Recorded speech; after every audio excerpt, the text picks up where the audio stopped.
Boy, this impressive opening statement and an impressive introduction, and I thank you all for being here. My brothers, I have 5 brothers and sisters, and when you talk about genes, Scott, I think they would. They always say in the family that none of them are in elective office. None of the 5 brothers are interested in all running for office. They think I got the defective gene. That's what they say. But anyway, thank you, and it's great. It's going to be great to be on this wonderful panel. Let me also echo what you said. I mean, we're a very small Senate family, and our thoughts and prayers really go out today to Senator Reed and his family, and I hope I'll be able to give him some encouraging words in person in the next couple of days. Jim, I couldn't agree with you more in terms of kind of setting the stage on the filibuster. As in my 11 years here in the Congress, I mean, and now the first year in the Senate, the way I see the institution is it's an institution in much need of reform. Whether it's the committee structure, it used to be you specialized on a committee. Now we're on so many committees we can't specialize. The appropriations part is Labor H, the biggest bill, hardly ever gets to the floor anymore, and I know Scott's going to talk about that. We have authorizing responsibilities where 250 programs or agencies don't come to the floor for their regular authorization. Somebody told me the other day the Department of Justice has a mandatory requirement in the law that it be authorized every year. That doesn't happen. And then the thing that I think undermines and corrupts and is the most corrosive influence is the fundraising. So I think we'll have an opportunity to talk about all of that as we move on here onto the panel. But I'm going to focus now on Senate rules reform and specifically talk about the filibuster. Scott talked about my dad. After my election in 2008, my father gave me some good advice. He suggested that I reread the autobiography of Clinton Anderson, the man who held the same Senate seat I now hold. Anderson addressed many issues during his time in the Senate, but the one that stood out to me was his dedication to making the Senate a functional legislative body. It's a dedication we share. One of the main reasons I ran for the Senate is because I saw the world's greatest deliberative body turning into a graveyard of good ideas. After a year of observing this body in action, or in many cases, in lack of action, it's clear that we're in danger of becoming just that. In Anderson's day, the toxic partisanship we face today had not yet poisoned the system, but the manipulative use of the filibuster had already taken hold. It was used to block some of the most important legislation of that time, including civil rights bills that now rank among the Senate's greatest accomplishments. Anderson heard the same thing from Senate leadership that we hear today. He was told that changing the rules would never happen because of the 2/3 requirement to limit debate. In other words, any attempt to change Rule 22, the filibuster rule, would get filibustered. But Anderson didn't agree.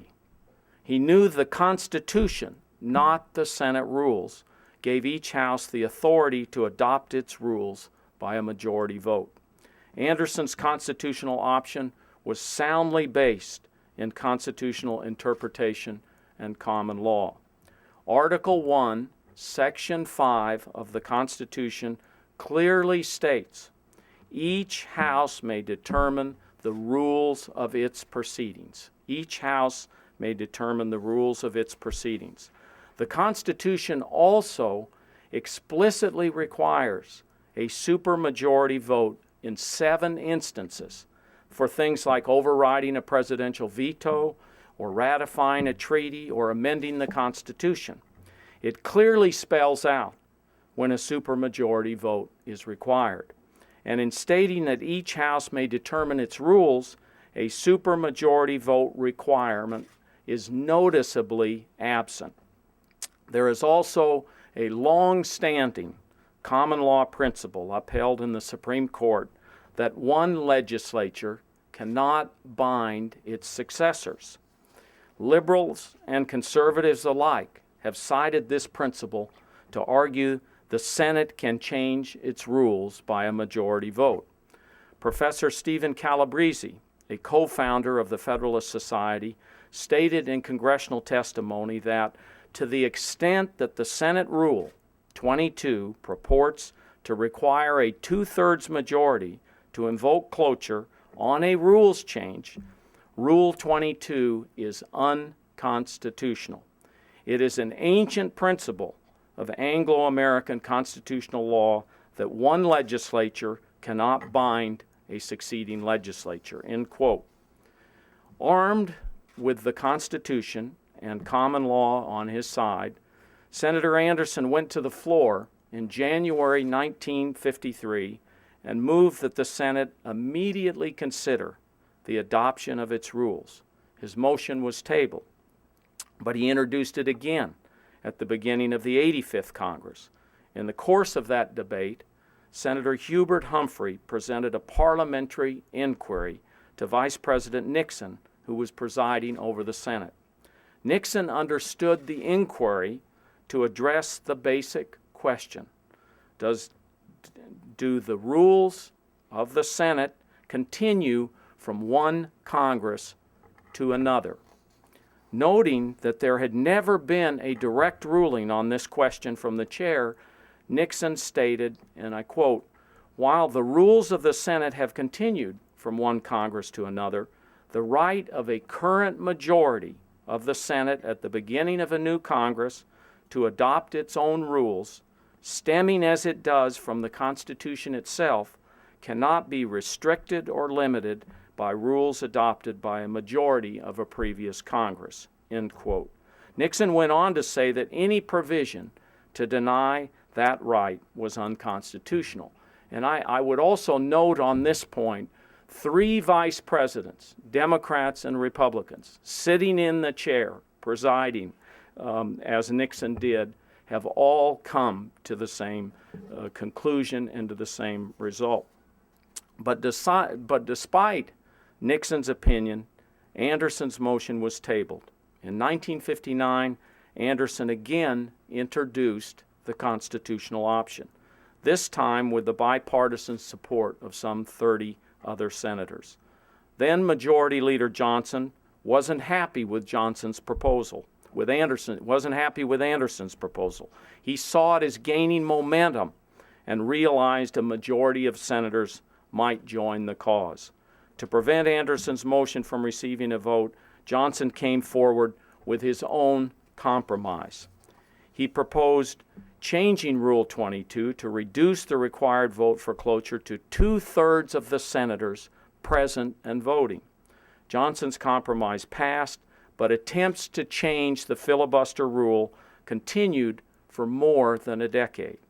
Rule 22 was last changed in 1975 when Senators Walter Mondale and James Pearson used the constitutional option to change the cloture requirement for most issues except rule changes to 3/5 of those senators chosen and sworn. Only 3 of my colleagues, Senator Byrd, Inouye, and Leahy, were in the Senate then and have ever had the opportunity to vote on Rule 22. 97 of us have never voted on the rule that prevents today's Senate from passing critical legislation. All of this brings us to today. Over the past couple of years, the impact of the filibuster has become even more pronounced. Senators from both sides of the aisle have increasingly used it as a weapon of partisan warfare. You only have to look at the lengthy and winding path of health care reform to understand that something is seriously broken in the system. And just recently we saw another example when a single senator used the Senate rules to play politics and ultimately prolong passage of an unemployment bill that otherwise had wide bipartisan support. These examples underscore for me, for dozens of my colleagues, and for the American people, the time has come to address rules reform again. I intend to lead that effort at the beginning of the 112th Congress. By constitutional authority, and because one legislature cannot bind its successors, the next Senate will not be bound by Rule 22. It can end the debate on a rules change by a simple majority and proceed to a vote on its rules. Next January, I will follow in the tradition of Clinton Anderson and offer a motion to adopt our rules. Now, we don't have to make drastic changes, nor do I think a majority of senators want to, but we can modify the filibuster rule in a way that still respects minority rights, but prevents our current state of minority obstruction. We should also look at reforming other provisions that are being abused or misused. Provisions like the use of anonymous holds to block legislation and nominations. I'm often asked how much support there is for my proposal. As you know, many senators have expressed a desire to reform or end the filibuster. Senators Harkin and Bennett of Colorado have both introduced resolutions to change the cloture requirement. All of the proposals under discussion have merit. But the reality is, none stand a chance of passage without the constitutional option as the foundation for reform. Each time the cloture requirement has been changed since its enactment in 1917, it was the constitutional option that provided the impetus for the Senate to act. But let me make clear, my proposal is not the nuclear option, despite the assertion by some. The nuclear option was a threat by Republicans in 2005 to declare the filibuster rule unconstitutional in the middle of a Congress. To me, that's like a baseball team that's losing in the fifth inning, trying to make the opposition's home runs stop counting. I understand that through the 111th Congress, we're bound by the current rules, the ones we acquiesced to in 2009. We can't change course midstream and simply declare a rule unconstitutional because we don't like the way it's being used. The right way to make the changes for the Senate is to exercise its responsibility and examine the rules at the beginning of a new Congress. That's what the Constitution provides, and that's what members of past Senates have called for. The nuclear option is just a continued manipulation of the rules. It's not a real solution. And finally, I hear the question of what happens if your party is in the minority? Won't you want the filibuster the way it is? Well, first of all, history tells us that shift is inevitable. But I think the real question to ask is this: shouldn't the minority's primary concern be the well-being of our country, not the power of its party? And what will happen to this country if we fail to pass critical legislation?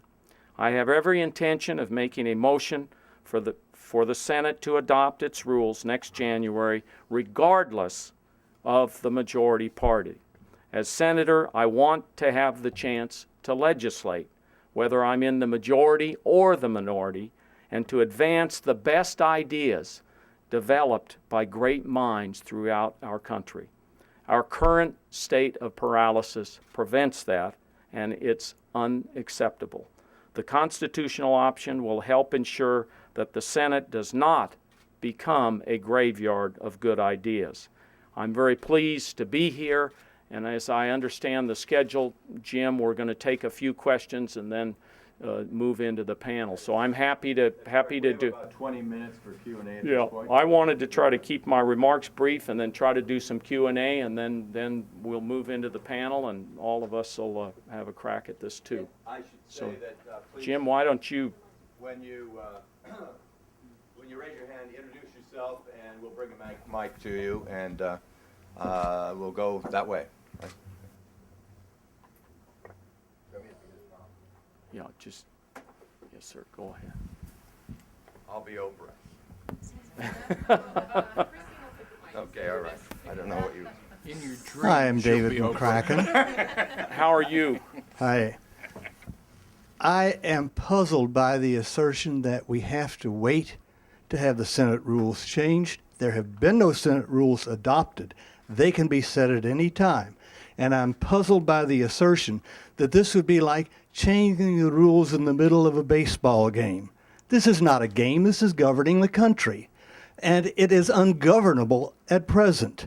It's more like saying, these rules that say the other side gets 2 home runs for every one they hit are bad rules, and they should not be acquiesced to. The country can't afford more of this game playing.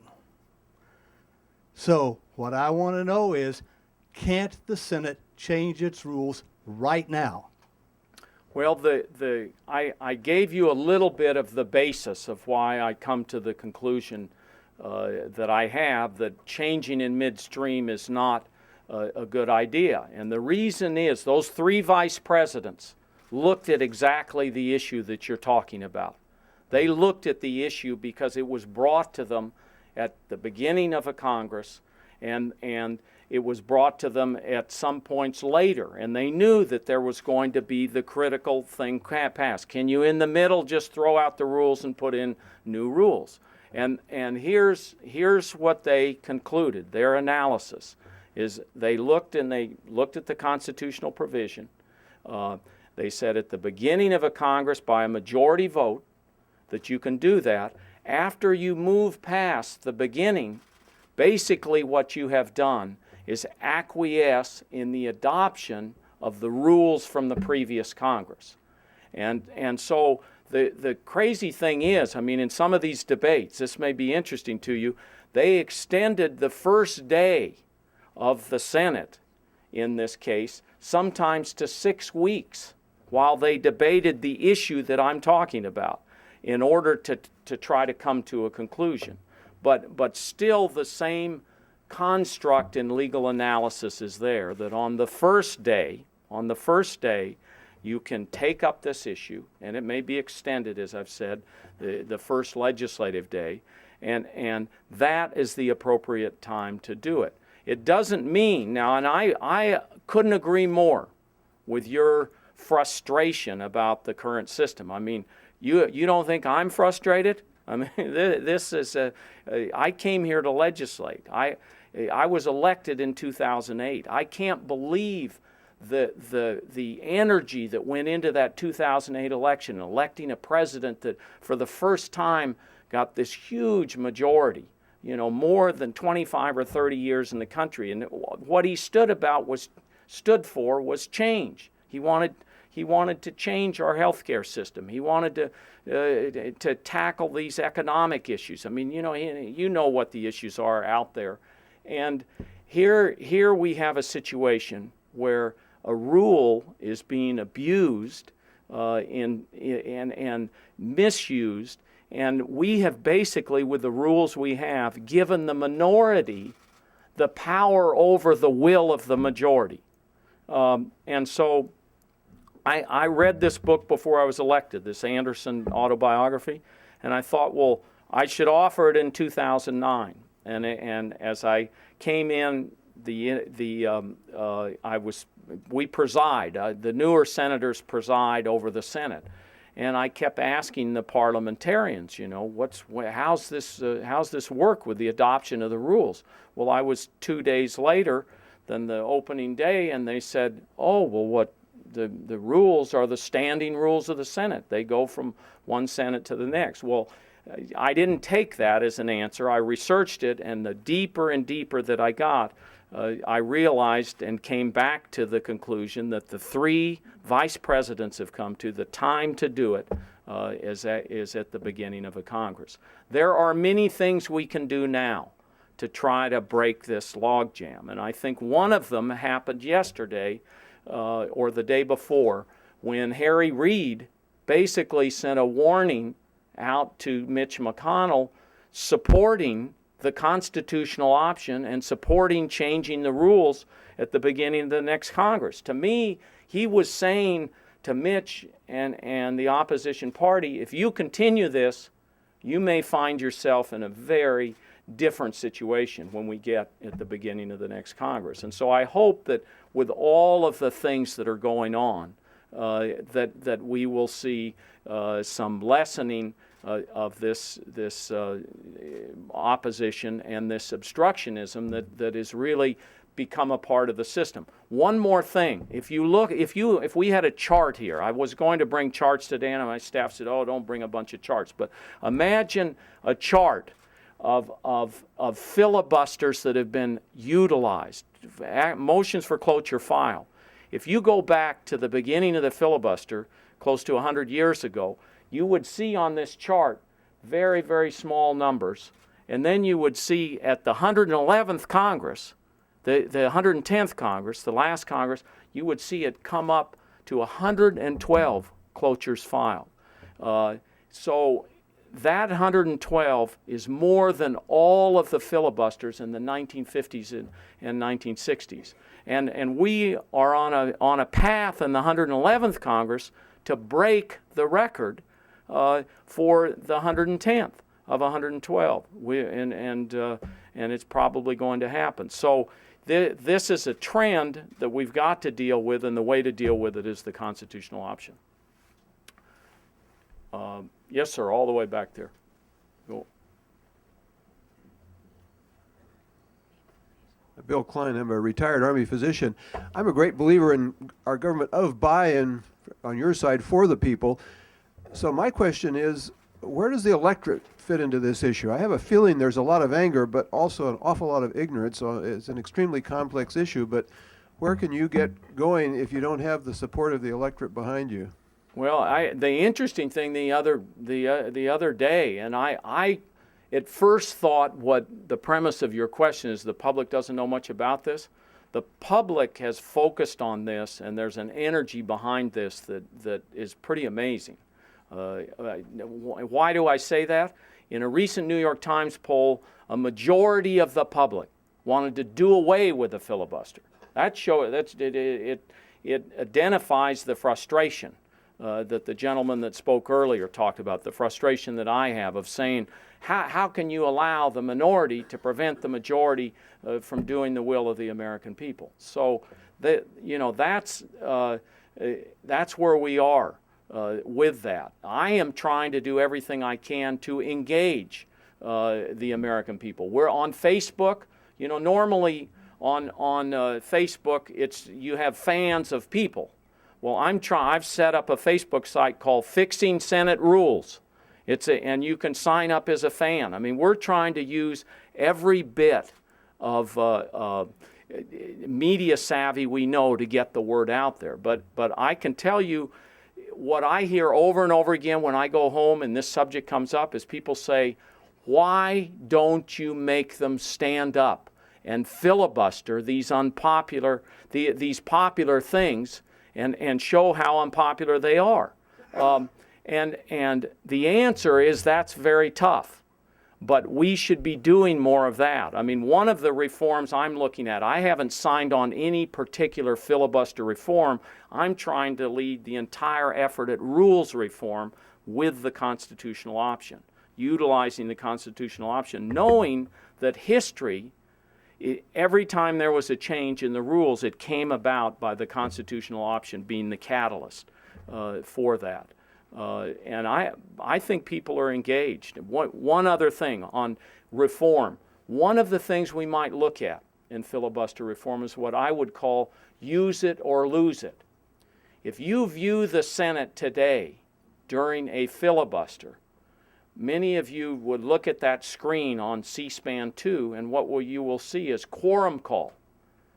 And nothing's going on, and so you flip on to something else. Well, what's happening during that filibuster period is time is being utilized, the filibuster's going on, but nobody is on the floor. And that's the case for a significant amount of time. What my use it or lose it proposal would do would basically say, if you're not utilizing that time, then for every minute you don't use, a minute gets yielded back. And we're working on something like that. But we're working on, the important thing is working on something, protect the minority rights. Don't make the Senate exactly like the House, but make it work so that when you have a majority, that you can get things done. And I think that's what the American people want, and that's the frustration we feel out there.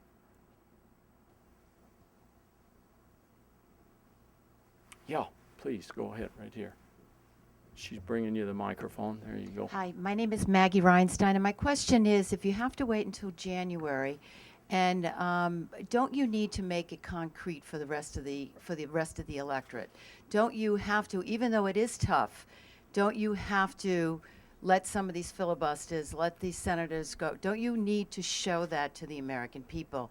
And my second question is that I had a discussion with Norm Ornstein a couple of months ago, and he seemed to still feel that the Senate rule, the 2/3 to change the Senate rules, was still the top priority.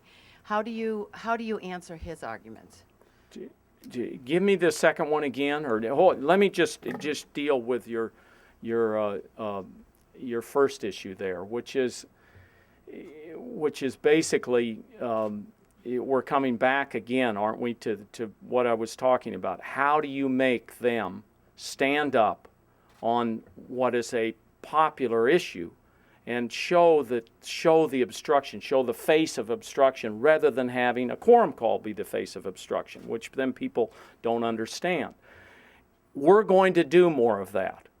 I think the poster child of doing more of that was the senator from Kentucky, standing up on unemployment, and one senator, it shows you the way the Senate rules are structured. One senator is able to stop the entire show. But he paid a price for that. We had a number of senators come down to the floor and talk about what was happening with unemployment, what was happening with the highway trust fund, and the fact that we had to stop projects and people were being laid off in these tough economic times. And it took us several days, but he ended up folding. And the result was, I think, that the aggressiveness that we showed on that front meant that they were going to have to think very hard, are we going to do that again? And so by being aggressive like that, I think we can make a difference and try to change it a little bit. Let me just get a second into the more arcane part of the way this rule is structured to show you how difficult it is today to actually require them to get up and vote and to get up and talk about a particular issue that we're considering a vote on. The first step that is required is to get a quorum before you can force that. Well, a quorum is 51 senators, and they don't need to get the quorum. We need to get the quorum. The majority needs to get the quorum.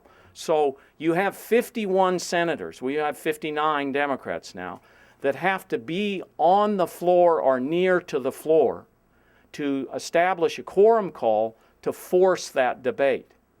And so they can strategically, the opposition, in this case the Republicans, can always be reversed, but the opposition designates 4 senators who will take a 4-hour block of time and come down and speak.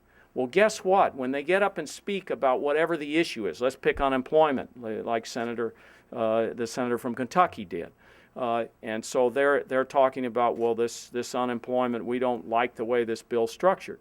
Well, as soon as they notice that 51 senators are no longer on the floor, they can note the absence of a quorum. The Senate goes into a quorum call, which is what you see on the screen, and then the clerk has to call the names of all the senators to determine when 51 are there. The 51 come back onto the floor, and then when a quorum is established, you then go back into the debating session. but you only have one senator at a time have to stand up, while 51 of us have to be there to meet the quorum calls. So under the current rules, we're talking about a very time-intensive process, and as you will hear from these other panelists, in the things that they would like, reforms they would like to see done, the most precious thing in the Senate is the time on the floor, because that's the time that you need to put the health care proposal, the financial reform proposal, all these proposals onto the floor in order to move them along. And so by killing time, you stop that kind of thing. Give me your second question there, because the first had a lot of parts to it there. What?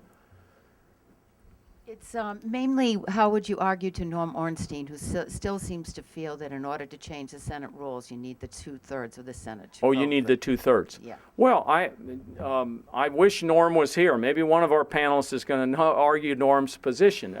That my answer would be, look at the Constitution. Look at Article 1, Section 5. Each House may determine the rules of its proceedings. There's nothing in that provision that says it requires a supermajority. So you have that provision. On top of that, this constitutional principle, which is embedded and been ruled upon by the Supreme Court, one legislature cannot bind a subsequent legislature. The Supreme Court has ruled that over and over again. It's a standing parliamentary principle before our Supreme Court even existed. One legislature cannot bind a subsequent legislature, meaning, let's pick a little example. Let's say you passed a piece of legislation and said in the future you're going to need 75 votes in the Senate in order to change this legislation. That would be held unconstitutional in a minute. What we have done with the Senate filibuster rule is exactly the same thing. In the Senate filibuster rule, it says that you need 67 votes to change the rules. If you follow that logic, you're caught in the box where Norm Ornstein is caught. I want to free him, okay? Norm, you don't have to be free. You don't have to be caught in the box, Norm. You don't have to be caught in the box. We're going to free you. You can just go to the Constitution and to the constitutional case law and constitutional principles and say at the beginning of a Congress now, as I said, beginning of a Senate, right at the beginning there, you have the authority to change the rules by a majority vote. And there are going to be two positions out here. If you go back and read the debate in 1917, and you read the debate in 59 and in 75 when the changes took place on cloture, there was always two sides. So there's room for Norm, but I would suggest the better view and the better legal and constitutional view is that by a majority vote at the beginning of a Congress, you can adopt new rules and change the rules or modify the rules. Yes, sir.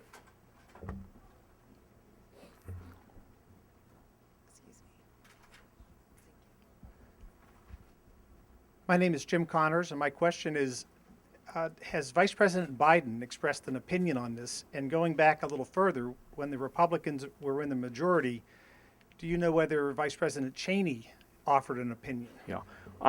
The answer is Vice President Biden has not expressed an opinion on this. On specifically I'm saying the question, can the Senate adopt rules at the beginning of a Congress by a majority vote? He has not taken a position on that. Vice President Biden has said, when he was asked recently, do you think the filibuster is being utilized in the way that it was historically designed? And he came out very strongly and said, this Senate that I was first elected to, I believe he was elected in 1972, is a completely different Senate. He pointed out that the filibuster has been abused and that it is, up until very recently, it wasn't utilized in as many times, the 112 times that I talked about in the last Congress, and we're going to break that record. So he has not ruled, and the prudent thing for him, because he's going to be sitting in the chair, is to not answer that question, because he's going to have to answer it on the advice of the parliamentarian. 3 other vice presidents, Rockefeller, Nixon, Humphrey, all answered the question. Democrats, Republicans answered the question, yes, at the beginning of a Congress, majority vote, you can adopt rules. And that's the catalyst that we have here. Is the constitutional option is the catalyst for change. It's the fundamental part of reform. So if you hear anybody stand up and say, we want to put a new rule in on holes, make them more transparent, 24 hours, 48 hours, your name comes out. It has to be public. And it has to be for a reason related to the individual, for example, if it's a nomination, rather than a policy issue that has nothing to do with the individual. All of those reforms, the Harkin, where you lower the threshold on the filibuster, 60 for 3 days, 57 3 days later, 54, and then down to 51. It's a declining threshold. None of those ideas can be put in place unless the constitutional option is utilized at the very beginning of a session. And so if you're interested in this reform, the key is studying and knowing this constitutional option and advocating for it, and then advocating for whatever reform you believe in the rules. Jim's standing here with a hook, I'm sure all of you that have questions, you can throw them at us after we have panel presentations.